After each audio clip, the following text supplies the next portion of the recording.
Hi everybody, how's it going? My name is Carlo Bustico. I use he, they pronouns and I'm non-binary.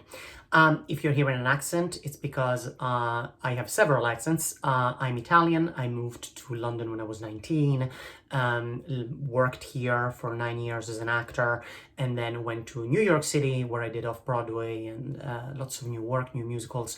And then I came back in 2019, right before the pandemic. Fantastic timing. So yes, I am a performer, but I am in fact also a writer of new musicals. I have produced additional lyrics for Travels with My Aunt in Chichester by the lovely Styles and Drew.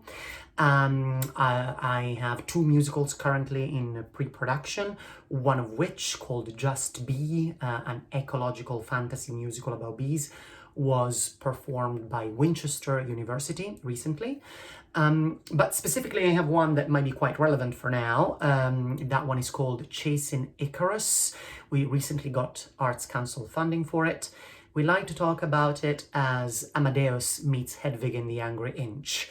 It's about castrati singers in 1720 Italy. And if you know what castrati are, essentially women were not allowed to sing by papal law, and therefore castrati came into being as the new stars of the time. And it's a very interesting queer story, even though it's not necessarily a trans story. We are reclaiming it. And we are making it trans and queer, and we are using trans and queer voices, lots of trans actors, lovely consultants that we've used in the last sets of workshops, Harrison Knights from TVC, Trans Voices Cabaret, and Tigger Blaze, just, you know, fantastic people. So when you're asking why I'm interested in this, well, that's because trans non-binary musical theater has been my reality, at the very least for the past 3 years. This story has been going on for longer, you know, this story I've been writing for much longer than that.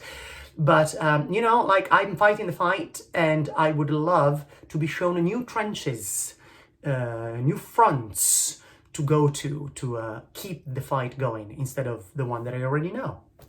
I really like the idea of this project because I've often felt that in London, you're kind of shouting into an echoing chamber, in the sense that if you're just telling trans stories in the capital, you are not really talking to the right people. Of course, Sheffield is a big metropolitan center as well, but I just think that we really need to just be seen and tell our stories to as many people as possible across the country, across the countries in general, just so that, you know, there's so much propaganda that is weaponizing us and the trans community, and just, you know, making us to be these scarecrows and all the stuff that we all know. And I just feel like if people had met us and knew our stories, they would know that it's crap. So, and to this effect, I also just really like the idea of telling other experiences than the pain and the struggle, which of course, you know, like, I write about too,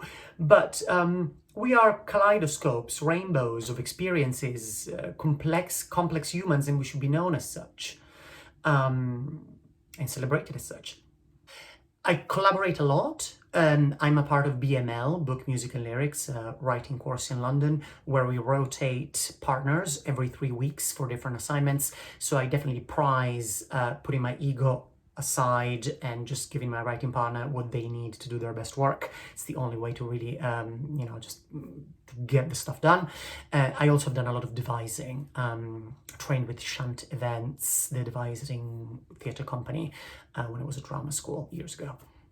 In terms of my favorite part of the writing process, I love a blank page. Some people are scared by it, but I love it. I love when it's just this infinite potential that's chaotic, ebullient, primal muck, where you can just chuck stuff at the wall, and I love coming up with weird concepts.